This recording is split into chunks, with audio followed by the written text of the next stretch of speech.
kyalo, kay lual, isundindam yun ilagyuyo at baluye iboses sa mamaus, talakad na kayo at muli. Di ho ba? Pero rin anak kong ngayon, na po balong nangyari ng galual, kaya nalang kilubali.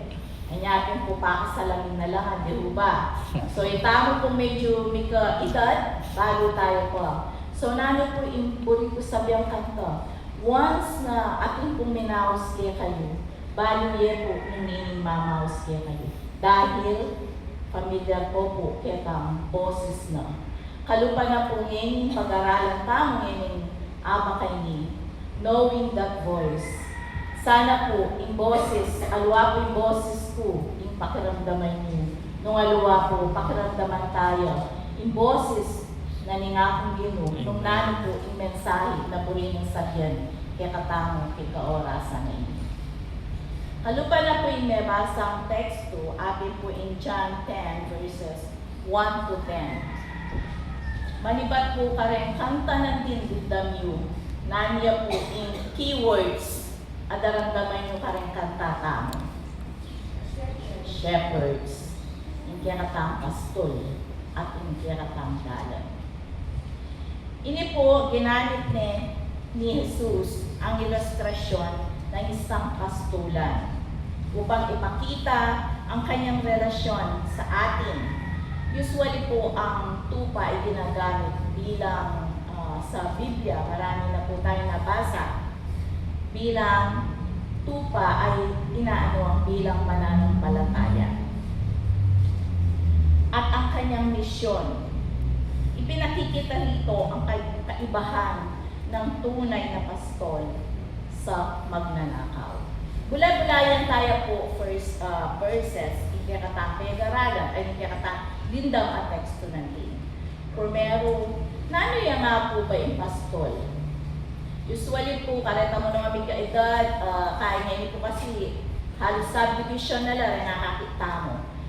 So kung yung pastol, sabi natin, ating reta rin takapag-alaga o tagabantay ng mga tupa. Usually, kaya katampo natapog tupa ken so, rin pong baka, kalabaw, kambing.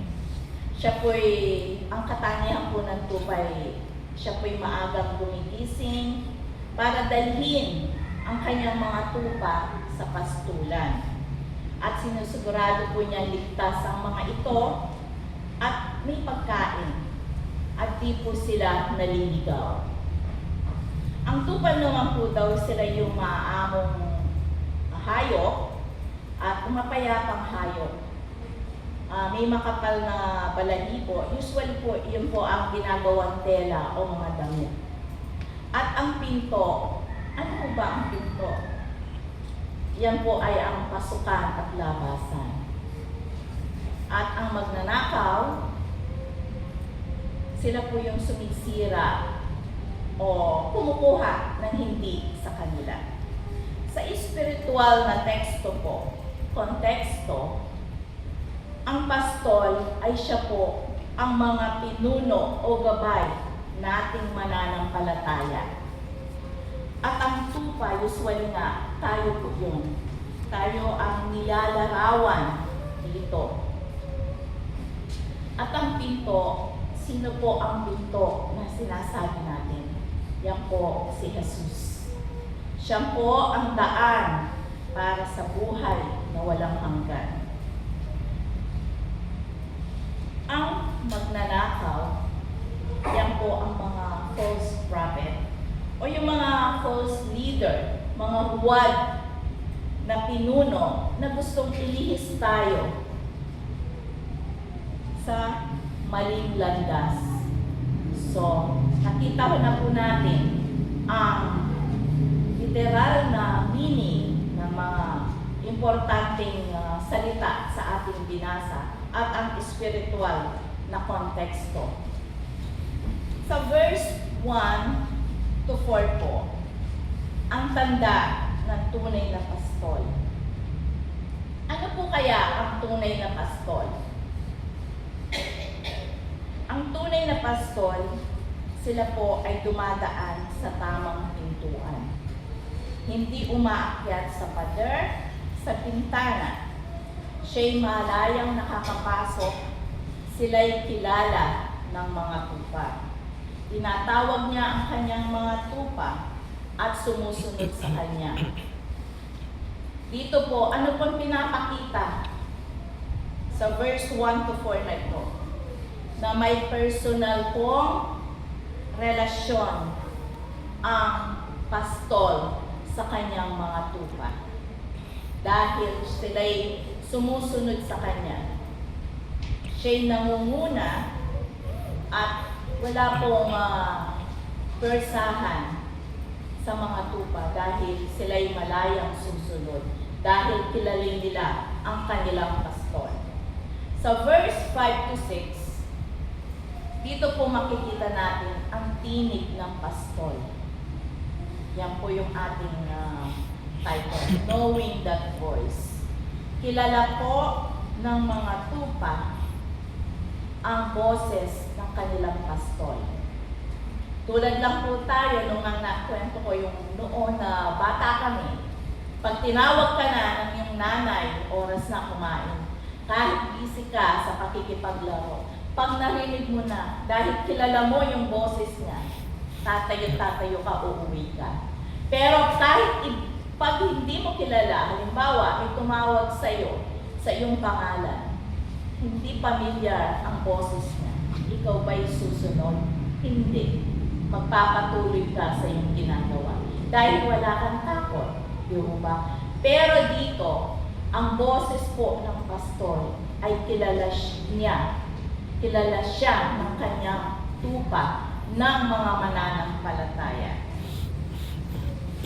Hindi po sila sumusunod sa estranghero o hindi kilala.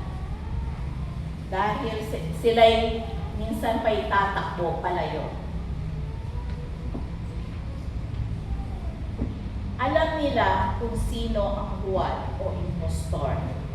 Narito po yung familiarity sa bawat isa. At bakit po sila sumunod?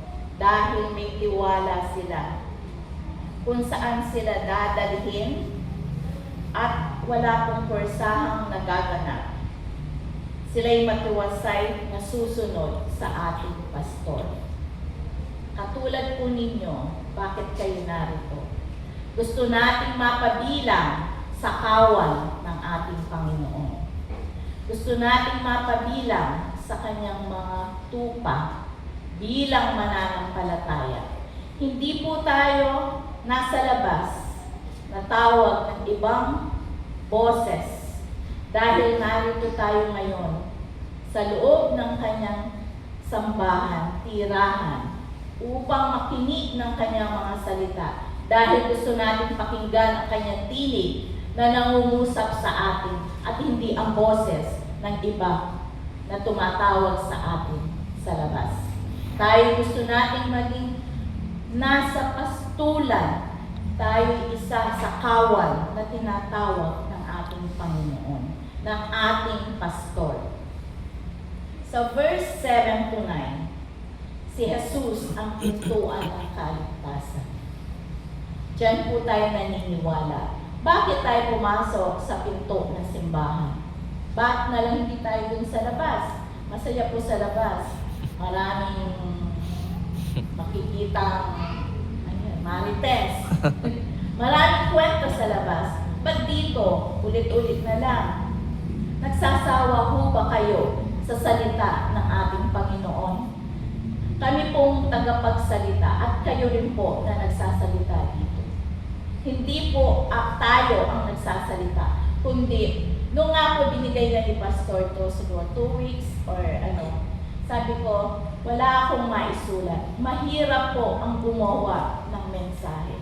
Bakit po? Dahil hindi po nanggagaling sa atin ang mga mensahe ito, ang mga salita ito, kundi po kailangan natin ang gabay ng Banal na Espiritu para magawa ang mga salita ito. 2 days, 3 days, wala po siyang maibigay sa akin. Sabi ko, Lord, gagamitin niyo po ako. Kaya ang inyong mga salita ang gusto kong ipaalam sa aking mga kapatid. Amen. Mahirap po